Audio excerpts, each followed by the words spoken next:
There is a fifth dimension, beyond that which is known to man. It is a dimension as vast as space, and as timeless as infinity. It is the middle ground between light and shadow, between science and superstition.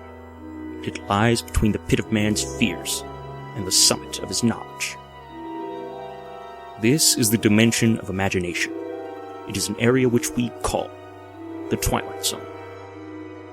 Good evening, everyone, and welcome to Dimensions, a Twilight Zone podcast. In this episode, we will be discussing Season 1, Episode 8, titled Time Enough at Last. This episode was written by Rod Serling, based upon a short story by Lynn Venable, directed by John Brom, who directed 12 episodes of The Twilight Zone in total, produced by Buck Houghton, and in the cast were Burgess Meredith, Vaughn Taylor, and Jacqueline DeWitt. Music was composed by Bernard Herrmann. Where to watch, this can be seen on Hulu, Amazon, Netflix, or the DVDs if you happen to own them. If not, I recommend purchasing them, for they are a good investment, at least if you really enjoy this show. The original air date of this episode was November 20th, 1959. Be aware that this episode does contain spoilers, and if you so feel, I take any and all feedback, questions, anger, resentment, hatred, vitriol, and good tidings at my email address at DimensionsTZPodcast@gmail.com. And now, here's Will Lastly with this week's opening narration.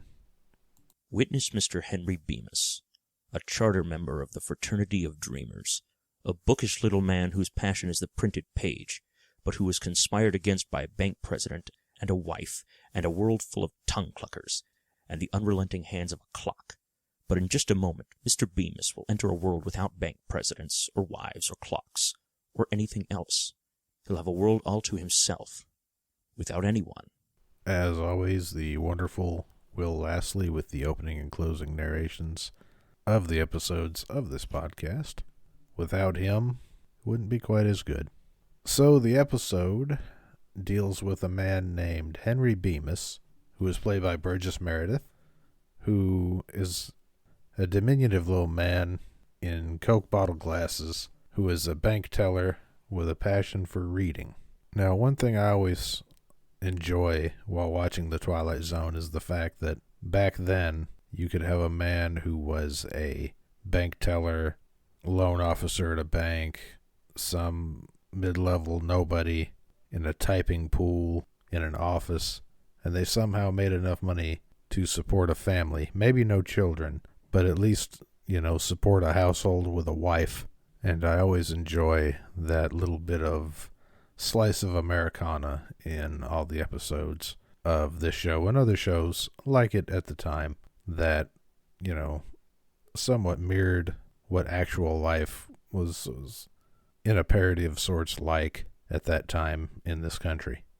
So we've got Henry Bemis, who likes to read but has, bottles so thick he could see the future on his noggin there over his eyes. And we see him talking to a woman at a bank, and he's giving her change or cashing a check of some sort, but he's counting out money. And one of the things I always enjoy watching episodes like this from old TV shows, Twilight Zone, Andy Griffith, the older TV shows, whenever they show money, you've got to remember that people watched this back then on anywhere from a 13 to a 15-inch TV screen, and that was big time back then. That wasn't like, the 50-inch TVs of today that they have. We're talking about something the size of your computer screen or smaller, and the money they use is so blatantly not real money that it's quite laughable. It looks like Confederate money. I don't know how else to describe it. It just looks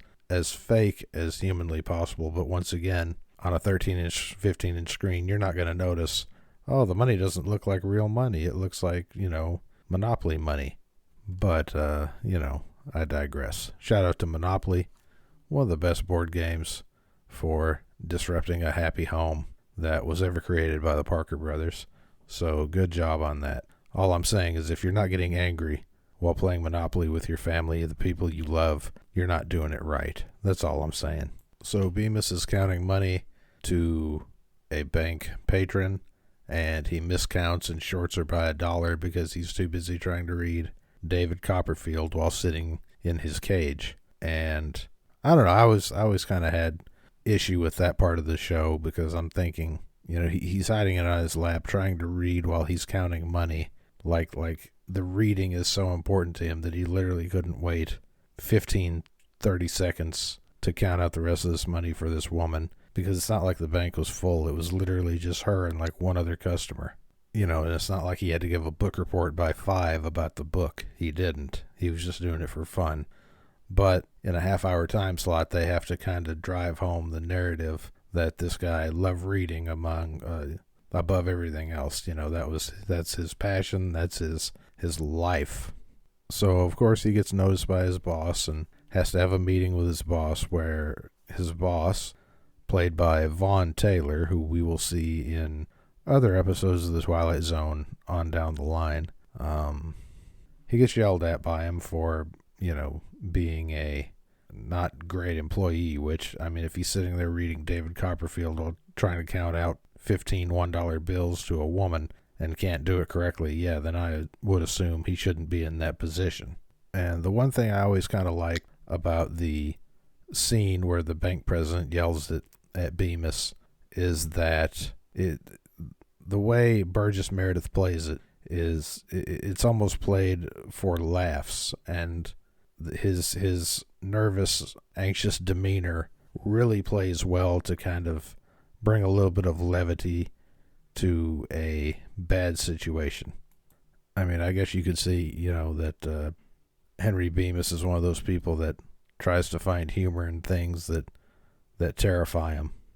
And, everybody knows someone like that today. I'm one of those people, that's his way of coping with something that he doesn't like, is to laugh at it or try to find something funny that he can, kind of get himself out of that mindset. So in the next scene, we see him at home with his wife, played by Jacqueline DeWitt, who is only in one episode, this episode, of The Twilight Zone, but she seems like a capable enough actress, especially playing the overbearing wife sort that she does in this episode.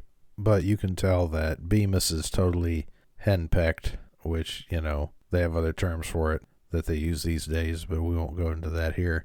But she informs him that they will be playing cards with the neighbors this evening, and that he should change his clothes. And she said that she didn't like him reading because she says, I don't want any husband of mine sacrificing the art of conversation for want of the printed page. To which Bemis, Burgess Meredith's character, replies that, what do you mean, any husband of mine? You've only got one. So once again, it's him trying to cope with an overbearing wife by trying to bring some form of levity to the situation. So she leaves, and we find that not only does Henry love to read while he's working, he also hides books under cushions of seats in the house so that he can read while his wife is not looking. But as we see in this scene, she marks through all the words on every page, so the book is unreadable. And this is one of those things where I almost wish this was an hour-long episode, because they could have, I think, delved a little deeper into how he would come to be married to this woman and why she was the way she was toward him, and how their whole marital dynamic worked to create the situation that we find ourselves in this episode. But in only a 30-minute time slot, once again, you kind of have to figure out ways, to kind of ham-fistedly put it in there. And it's not a fault of the director, it's not a fault of the writer, it's just a fault of the 30-minute time slot. Watching this episode and seeing John Brahm's work along with Rod Serling's writing, you can tell that there is a lot of potential that could be done with this episode, but is not as good due to the 30-minute time slot. So we see him at work the next day. We don't get to watch him play cards, sadly. And we see him at work the next day where it's noon, and he decides to take his lunch break, like he does apparently most days, by going down to the vault and closing the door so that he could have a little peace and quiet while he eats and reads. Now, one thing I always loved about this episode, and there's many things I love about this episode, this is one of the quintessential, if you're going to show someone an episode of the Twilight Zone that's never seen an episode of the Twilight Zone, this is one of the ones that you would start with, because it's one of the most celebrated pieces of TV history since TV was created. But the scene where the bomb hits and it destroys everything around Bemis except the vault that he's currently sitting in, to me is one of the coolest things, especially the first time I saw it as a child. To me, it was one of the coolest things I've ever seen. You know, he's sitting there and the pages of the book fly open, his watch shatters, and then the whole room starts to shake and tremble and quake, and it tosses Bemis around a little. So when it's all said and done, and he's able to open the door of the vault, we find that everything around him has been turned basically into rubble, which again, as a child or even a person in the 1960s, when you saw this, 1959, 1960, when you saw this, it had to be something. I mean, you just see utter desolation, utter destruction, and it's really quite a powerful scene, especially when you start hearing his boss's voice, like on a tape recording, and Bemis finds it and comes to see his boss's dead hand still clutching part of the tape recording device that he was recording a speech into.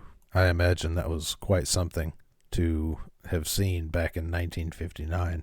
Because remember, this was a time when on TV, you know, the good guys shot the bad guys, but the bad guys never bled or never died. Now, one of the interesting things about this episode was it was one of 4 episodes where Rod Serling has mid-show narration, where he breaks into the middle of the show while watching a scene and he narrates part of it.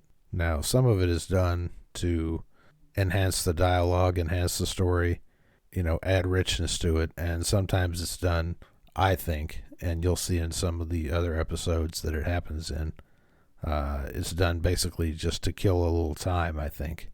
So now Bemis realizes that he's all alone, and that's the part that bothers him. Now he faces the loneliness. He finds a couch out in the middle of the rubble, and he basically passes out from sheer exhaustion, which I think most anyone would do after being in that traumatic of an experience. And when he wakes up, he wanders around and starts to crack up a little bit, as anyone would do faced, I think, in that situation. He starts to crack up, starts to talk to himself, starts to cry for help because he is lonely. And he actually stumbles upon a sporting goods store where he also stumbles upon a loaded .357 revolver. Now, trigger warning to the young people, if there's anyone under the age of 75 that is listening to my voice. He puts the gun to his head and basically says, you know, I'll be forgiven for this, I'm sure, because his next option was basically to end his life. But he is saved at the last minute by noticing that where he is sitting is about 20 yards from the public library. So right before he took a nap, he found food, plenty of food, and after the nap he found a gun where he almost ended his life, but then he discovered the library. Still somewhat intact, but still containing plenty of volumes of printed works of different authors, poets, etc., to where he could have all of the reading he could ever want and all the time in the world to do it. To which, of course, as he says, you know, that there's time now. There's all the time he needs. And it's at this point that he notices a book about 2 steps below him. He bends down to pick it up, and his huge see into the future Coke bottle glasses fall off of his head, hit the concrete, and shatter. And he closes out the scene saying, that it's not fair, that there was time now, and it's not fair at all. And now, here's Will Lastly with the closing narration. The best laid plans of mice and men, and Henry Bemis, the small man in the glasses who wanted nothing but time. Henry Bemis, now just a part of a smashed landscape, just a piece of the rubble, just a fragment of what man has deeded to himself. Mr. Henry Bemis in the Twilight Zone. Thank you, Will Lastly, for the closing narration. Now, John Brom directed this episode. He also directed 11 other episodes, 5 in Season 1, 2 in Season 2, 2 in Season 3, 1 in Season 4, and 2 in Season 5. This episode, though, of the 12 being the most celebrated. He also directed episodes of Alfred Hitchcock Presents, The Outer Limits, and Gunsmoke. He also acted. His only acting credit, I should say, was in an episode of The Twilight Zone titled Person or Persons Unknown, which we will talk about later when it comes up. Now, Burgess Meredith was born in 1907, died in 1997. He was born in Cleveland, Ohio, and he has 181 credits to his IMDb. He's a venerable actor of stage and screen, and his first role on film was an uncredited role in 1935's The Scoundrel. He acted in films and TV ever since, most known for his roles as Mickey, Rocky's manager in the Rocky movies, Jack Lemmon's dad in the Grumpy Old Men films, as well as his role of the Penguin in the 1960s Adam West version of Batman. He was blacklisted for a time by the House Un-American Committee during the Red Scare in Hollywood, but that couldn't keep him down, and he came back even better, bigger, faster, stronger, and longer than ever. And he was also in 4 episodes of The Twilight Zone. His wife was played by Jacqueline DeWitt, who was born in 1912 and died in 1998.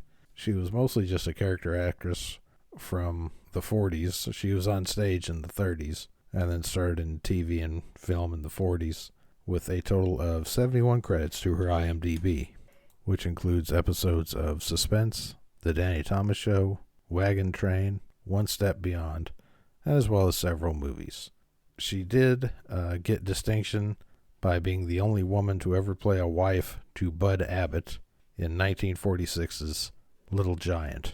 Mr. Carsville was played by Vaughn Taylor, who was born in 1911 and died in 1983, so he was give or take 82 years old, but he was a very well-known character actor with 194 credits to his IMDb page. He was in 5 episodes of The Twilight Zone, including this one, of course, Still Valley, I Sing the Body Electric, The Incredible World of Horace Ford, and The Self-Improvement of Salvador Ross. He was also in episodes of Perry Mason, My 3 Sons, Rawhide, The Andy Griffith Show, and as well as a bit part in the movie Psycho. Now, let's move on to the trivia section of the podcast. Good bit of trivia on this episode. Of the episodes that Rod Serling had written, at least written the screenplay for, if not the entire episode, this was said to be his favorite one that he ever wrote. It is also one of 4 episodes using the mid-show narration, and we'll talk more about those when they come up. For the character of Mr. Bemis, 2 pairs of glasses were actually used for the filming, one for close-ups, which Burgess Meredith couldn't see in front of his face out of, and one for longer shots that Burgess could actually see out of well enough to do stuff, and not just fall all over the place. The exterior of the library used in the episode was also used in the movie The Time Machine, as well as in another Twilight Zone episode titled A Nice Place to Visit, which we will get to before long. And this episode was rated 25th out of 100 most memorable moments in TV history by TV Guide. So it's in good company. Now, let's move on to the goofs in the episode. And there were a few. No great work of art or anything is without its flaws. Some of the flaws are only visible by the artist, and some are visible by nearly everyone. And unfortunately, in the medium of television and movies, the mistakes are usually seen by a lot more people than just the artist creating them. So, to rain on everyone's parade, the nuclear fallout from the H-bomb, since Bemis basically walked right out of the vault after the bomb had disintegrated everything, he wouldn't live long due to the nuclear fallout. And let's say he even did wait the requisite 2 weeks or a month if he was able to survive in the vault that long. Any food that was still out there would probably be tainted or nuclear in nature at that point. So that, of course, is stretching the realm of reality. To go along with the food aspect, if all of the people were, incinerated by the blast, obviously not the hand of his boss, who was still holding on to the tape recorder, but, but if all the bodies were blown to smithereens, most of the food, even the canned stuff, would have went with it. So he still wouldn't have had really anything to eat, and the books would have gone as well. So there's that. The newspaper he is reading in the vault on his lunch break says it's published daily, but it contains no date on the byline. So, obviously it's a movie prop, which of course it is, because it's a television show. And lastly, but not leastly, during the nuclear explosion, while Burgess Meredith was being thrown around the vault and the watch face was cracking and the book was turning pages, the light in the vault would have went out instead of stayed lit like it did. So, there's that. Now, let's move on to the likes and dislikes. The likes, this episode, I liked the really strong performance by Burgess Meredith. I think in the realm of Twilight Zone, you can't help but realize that this man is a fantastic actor.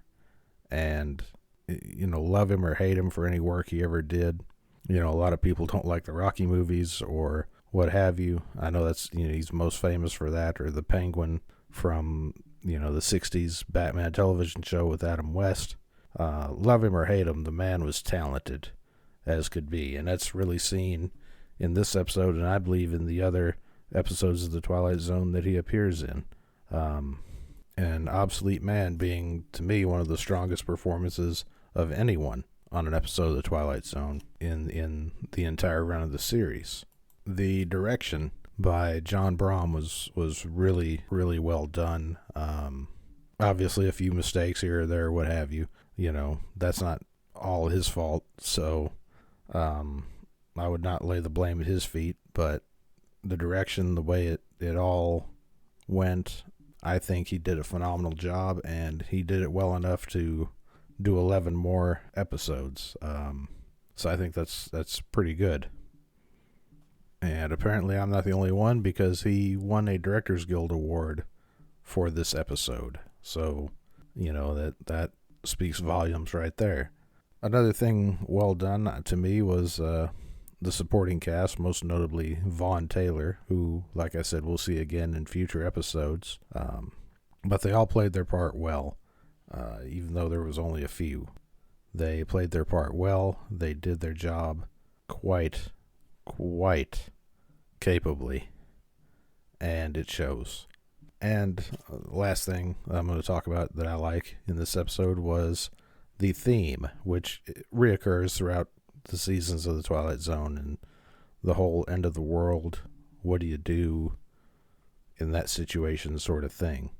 And I enjoy seeing those episodes due to the nature of seeing how different people react in different situations. And it's always fascinated me, the human nature part of these episodes, that Rod Serling, to me, and through Burgess Meredith, captures so well on film the nuances and the behavioral patterns of people in these situations. And to me, they're some of the best episodes. You know, two more that come to my mind that kind of deal with this same theme would be One More Pallbearer or The Shelter. Both very good episodes. Both we will talk about when their time comes. Now, on to the morale philosophy of the episode. I think maybe Serling was trying to teach us that paying attention or loving or being obsessed with one thing is always going to be a downfall of man, because people become focused on, you know, one thing, and it rules their life, be it a job, be it a relationship, be it drugs, alcohol, porn, what have you. Everyone takes something in their life way more seriously than they ever should.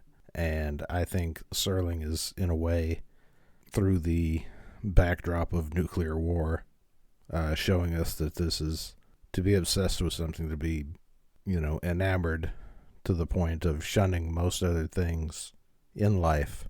To be that caught up with something is never a good idea. Now, I don't think Serling is telling us never have passion about something, never be involved in something, or never, you know, enjoy an activity or anything. But much like in this episode, all Burgess Meredith wanted, all his character wanted, was to be alone so he could read. And there's nothing wrong with that, but it didn't happen in the right way. And I think maybe that's what Serling is trying to tell us, that there's nothing wrong with having passion, nothing wrong with having an obsession to a point, but go about it the right way, I think, is what he's trying to say. Now, if Hollywood called me, because Hollywood is a person, apparently, in my mind, but if Hollywood called me and said, "Hey, Bill, we're going to remake this episode, who would you cast in the lead roles?" And I would say, "Okay, Hollywood, who would I cast in the lead roles?" Well, for Henry Bemis, I would go a little outside the box, and I would cast Steve Buscemi in the role of Henry Bemis. Mainly because I think it would be a perfect fit. The man can act. Granted, he's done a lot of silly Adam Sandler stuff, which is not bad. But, you know, we know he's funny, but a lot of people don't realize he actually can act other than just playing a goofball. And I think given this opportunity, you would see what I mean.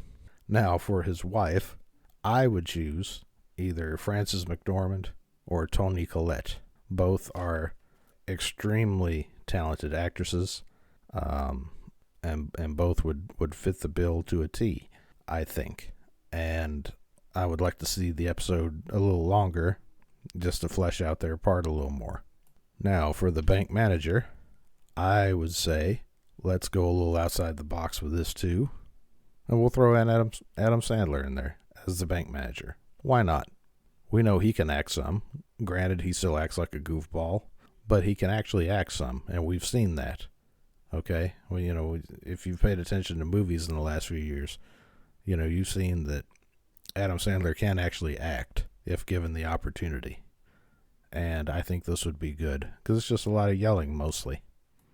And for the woman customer that Mr. Bemis shortchanges in the beginning of the episode, why not throw someone else in there? Just a little cameo, maybe Jennifer Aniston or somebody like that, just to have a little something. You know, nothing big, small part, big actor.